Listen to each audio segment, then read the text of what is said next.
Yeah, we got out. We did our time in North Manchester. Whereabouts in North Manchester were you Blakely or around there, or? Yeah, Blakely, Moston, Appleray, that area. I was just around there yesterday. Yeah, yeah. Proper Come back man. with your shoes. Hey, yeah, Have you checked your pockets yet? I was on my bike. I was bored, so I went for a big long cycle. Yeah, because I'm in Hume, so it's quite good to go to a different part of town. Yeah. So that it's going great. The band, isn't it? C33. It's great. Everything's. Yeah, to be honest, we're quite lucky that we had that single in our back pocket, and you know, with these recent surreal times. So yeah, we knew we were coming back with a bang. Let's be honest. Yeah. So because you've been playing for a long time, so I mean, what went right? Sorry, I didn't get that question, John. You've been playing in bands for quite a long time before this. So what finally went right? What finally went right? Mm. I think sobriety, probably, to be completely honest with you. Yeah, a lot of self-realization, checking yourself before you wreck yourself, as they say. So, concentration. Where He's just tapping into that kind of music as well. It just unleashes something, doesn't it? Yeah, it's eternal, isn't it? It's that kind of style. It's been done in various different forms for decades, but it always sounds fresh, and it always sounds like somebody's just reinvented it all over again, which is what you've done. Eternal's a great word. Yeah, I like that word, and I think you're right with that. I mean, punk music, the same as folk music, it's the wheel's still spinning. It always will be. It's just reinventing itself, isn't it? Completely, all times. Record collections are constantly being handed down from fathers to sons, from mothers to daughters. And with the resurgence in records, I think that's going to take hold again. And it's probably why you're seeing a massive resurgence in punk music at the moment, in that eternal wheel. It's more than just punk, though, isn't it? I mean, it's got the intensity, energy, and aggression of punk. There's a lot more playing there than there's kind of twangy guitars, there's kind of garage influences, there's a primal of a cramp. It's all in there, isn't it? It's all mixed together. Yeah. It's great to speak to you, to be honest, John, about this, because a lot of interviews, they'll settle for that punk thing. They'll steer you towards that. So it's good someone notices the little in the music. We're massive, we're massive garage fans. And it's like reverb is the musician's best friend, eh? So if you can find a genre of music that welcomes that, then you can put those Fender amps to 10 and no sound man in the world is in the right to argue with you. I like the idea of reverb being the musician's best friend, because it does kind of lace all the great music, doesn't it? From rockabilly to dub, all over the place. Exactly. Yeah. Exactly.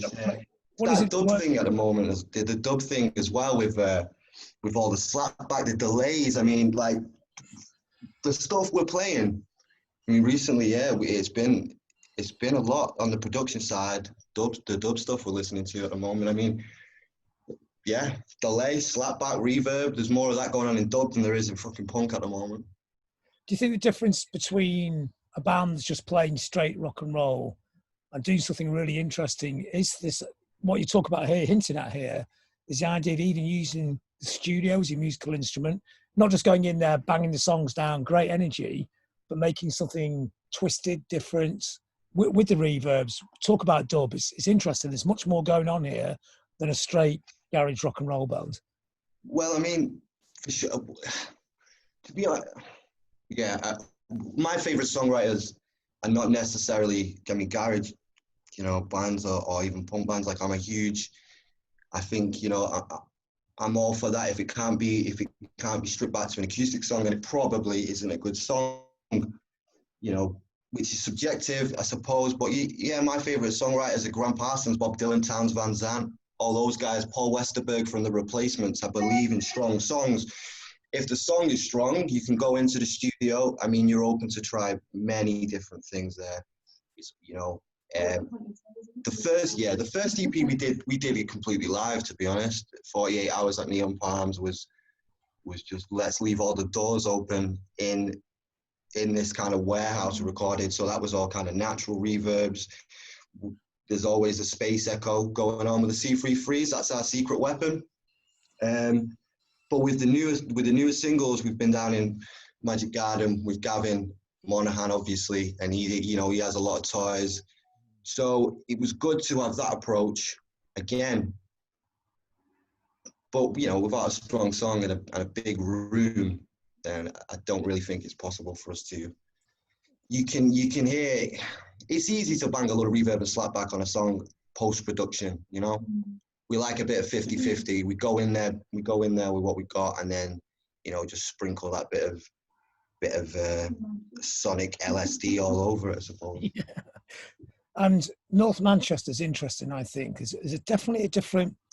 I mean, there's no such thing as a sound because that's such a glib thing, but there's a different attitude, and there's a tradition of kind of caustic North Manchester poeticness, from The Fall, across the loads of bands, King of the Slums, kind of characters who know exactly what they want, and it's willful, but also poetic. And do you feel part of that tradition, or do you feel completely on your own? You're just working in your own space? That's a difficult one. I mean, yeah, I'd probably have a different answer on any given day than that. I mean, what's Dave's answer?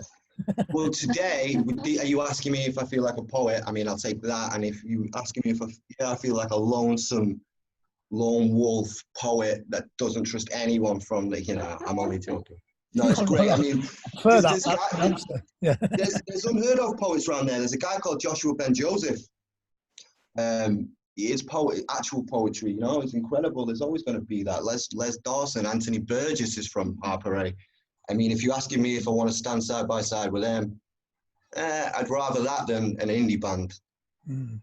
Yeah, I think it's something very different. I think there's something very direct, but also something quite surreal.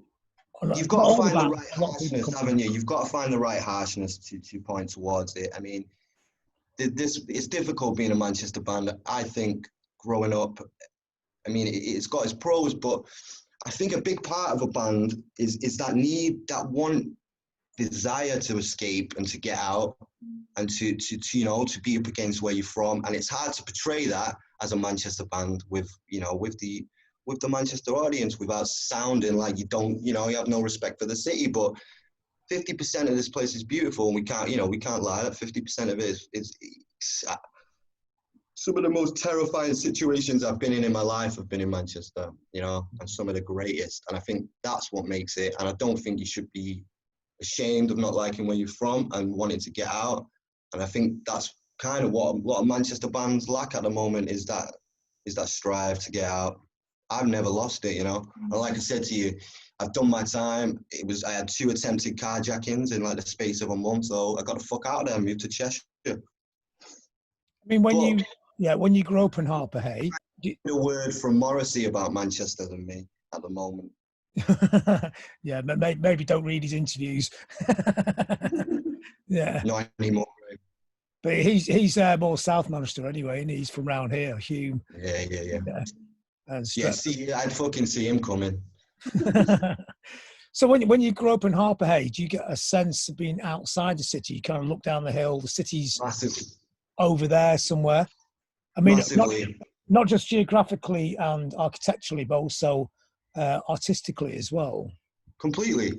I mean, town never spreads that way. I've always felt forgotten about down that side, down Rochdale Road. It all goes down Wilmslow Road. It goes every other way. I'm not bitter about it. Obviously, it's just, it is what it is. I've always felt nothing goes down there, It stops. It used to stop at Collier's police station, and now that's gone. Yeah, I'm not doubting the place, but artistically, they did build the Factory Youth Club, a few years ago, but I'm what? Yeah. Get the best 10 man. No, man. I mean, it's just easier to get drugs around there now. Yeah. But it's one of them. But it's sad. But we have to look at it. I mean, in a different light. I don't know. But yeah, I felt forgotten about down that neck of the woods. So are you both from Harper Hay or I'm from Leigh. It's even worse for her. Leigh? Oh wow, I've been to Leigh. Yeah. But I have lived in Harper Hay before, so I know exactly. Does that feel like a step up or a step down? Yeah, I'm not quite sure. Breaking Really. the fourth wall. But yeah, I got out there as well from Leigh to Harper Hay, and then from there to here. So what's your musical journey? I suppose it started when I was 14. Sort of dabbled first in the keyboard, piano, and then I moved on to drums and guitar. Had to give up the drums for a bit. I kind of dabbled throughout the years, and then with this band C33S, I really got back into drums, and that's pretty much where I am now. Just drums are my main thing. So what got you into playing drums in the first place? I mean, I think it's brilliant when women play drums, but it's too rare. And it's usually like usually it's the bloke mate who wants to be in the band and has to play the drums. That's a traditional way, and it's great that's changing, and I like to see it. Yeah, I think it's probably a mixture of when I was about 15 when I started to learn. I wanted to get out of PE lessons in school, and drums was over the PE lesson, and B, like without sounding like an angry teenager, there's a lot pent up, and I think drums was the only way of really sort of getting it out without, going out and doing something ridiculous. It's just a really good way of channeling that. And you realise it's an art in itself. I got less bruises when she started playing the drums. A lot less calls, a lot less calls to childline. So what's it like relocated to Macclesfield? It's a really strange town, I think. Yeah, figuring it out, Yeah, I really like it though. I think it's got a lot of potential. I think in the near future it's going to be quite on the map. Great thing, musically, definitely. It's a small world. It's like I heard you mention King of the Slums earlier on, and it was like, about 10 years ago, my uncle was telling me about this song, Bombs Away on Harper Hay, and ever since I heard that, I was like, I've got a better one in me, right? And we released that song, we wrote that song, and it turns out the guy the Slums who wrote Bombs Away on Harper Hay lives like 10 minutes down the road as well. So yeah, we both had the right idea. Yeah. We both used our £40 royalties from the singles and got the fuck out of there. I don't think anyone can make that much money. Yeah. $39.50 I think we got each. So have you done the Ian Curtis trail yet? I've got a long history with Macclesfield, to be honest. I've been coming here like 15 years, so yeah, did that whole thing in the rain. Yeah. You know what I mean? And then, but yeah, then you forget, It's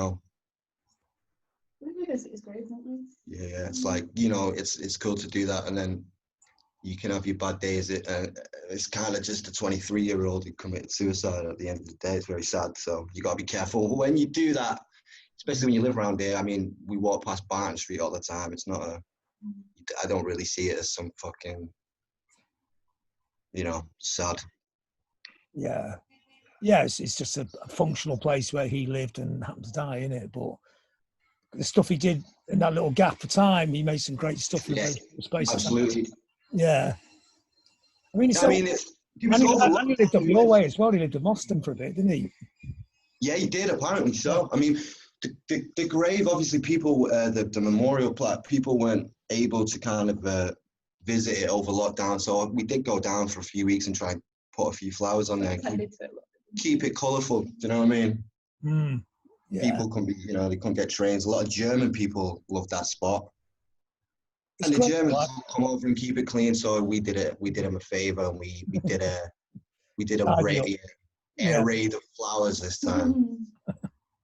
So your songs, they pick on different subjects. There's one about people robbing graves, isn't there? And I mean, and Mancunian as well. So a lot of those songs picking up on Manchester stories, or is it just a very broad base, whatever you're interested in? No, that was actually Resurrection Man. I mean, that was the title given to Mancunians in that time and place, stealing from the graves, giving them to the universities, making a few quid here and there. Mm. You know, who's not done that? So is that trade still going on then? Yeah. Well, we live opposite a graveyard now, so you know, it's a little easy. Yeah, maybe you don't get. Ashes don't sell for much though these days. You can get fuck all for ash. So yeah, let me know.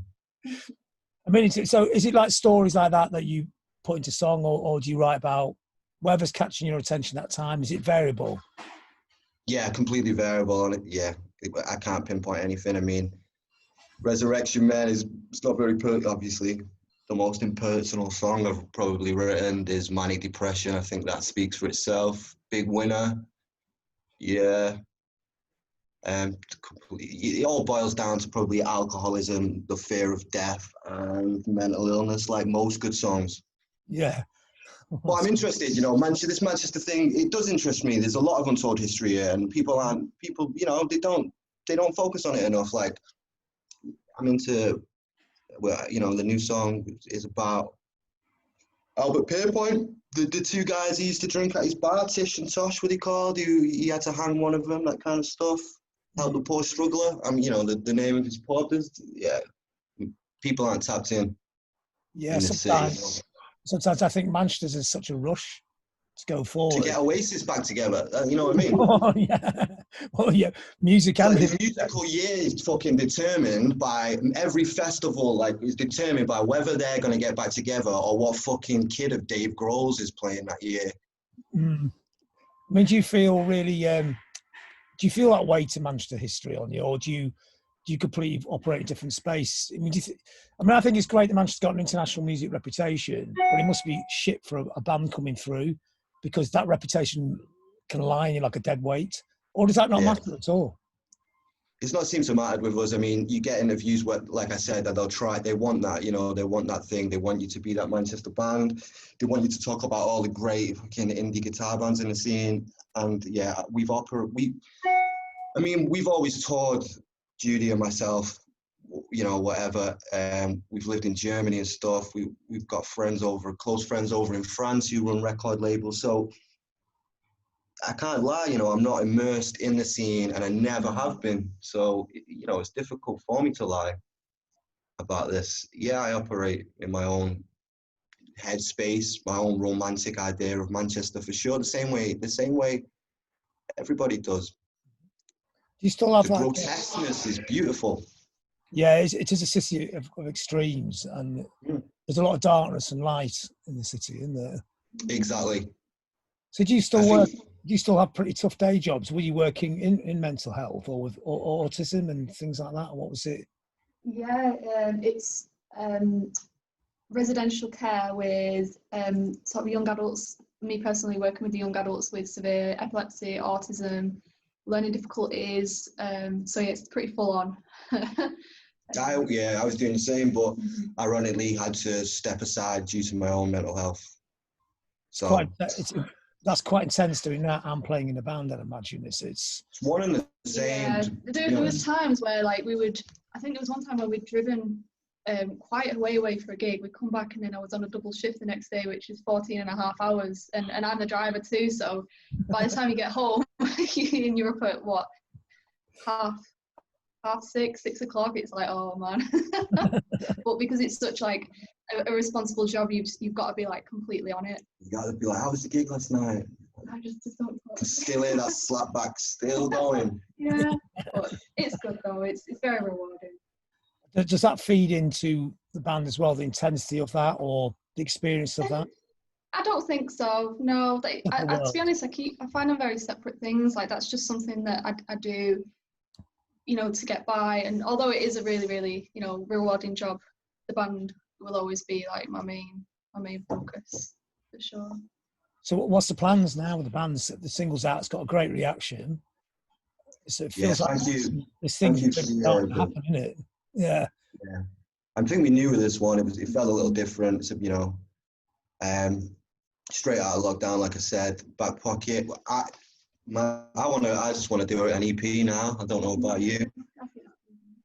Maybe just a quick next single and then an EP, you know, very soon after that, an actual vinyl release. Something tangible for you. Physical.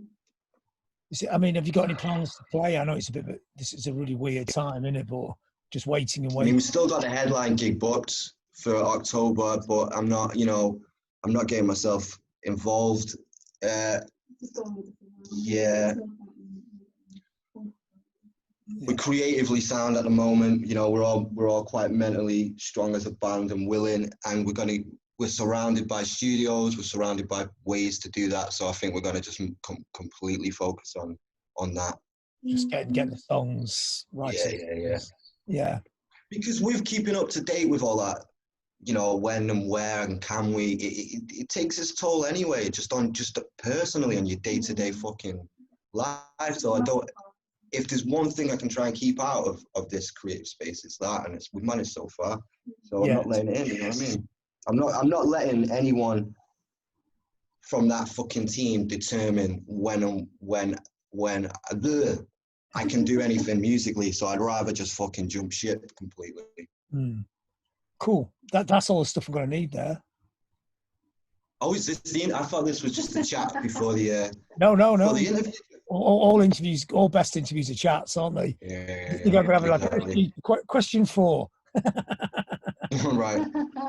Question 4. Yeah, we've had those. We were getting like pushed into interviews when we played one show, and we were getting pushed into all these interviews, like, and it was just fucking ridiculous, bro. What's your favorite show so far? Who's been the best band you've played with? Like, it is. I guess if it's a new band, though, there's not a lot of things people can ask, though, is there? No. It's funny, like when you think of all the massive bands, when you did their first interview with them, and you think, God, did I really ask that? But then you realise there's nothing else to know. It's just explaining what it is, I suppose, isn't it? Yeah. Favorite colour? We've even had favourite colour, man. What's your favourite colour? Very important question. Favourite colour. Shines a real light on our in the songs. Favourite prescription drug. Zopiclone, by the way. Yeah. And on that note. Yeah. Brilliant. Well, thanks for that. And I'll send you an email when it goes up. It'll go up probably next few days. Yeah. Yeah. Thanks, John. Hey, you did it again. Nice one. one. We've got your musical endeavours post-lockdown as well. Just been doing, I can't do the bands because we're all over the country. So we'll just be sending files and been co-writing lots of different people. So it's been quite good fun, really, coming up with completely different types of music and that's it, eh? Fucking about on laptops, really. Yeah. I think a lot of the country has been fucking about on laptops at the moment. Yeah. Yeah, you're kind of lucky because you've got most of the band in one house, so you can still create, can't you? Yeah. Pros and cons, eh? Yeah. Ace. All right then, nice one. All right, I'll see you on the other side. Cheers, John. All right. See you Bye. down.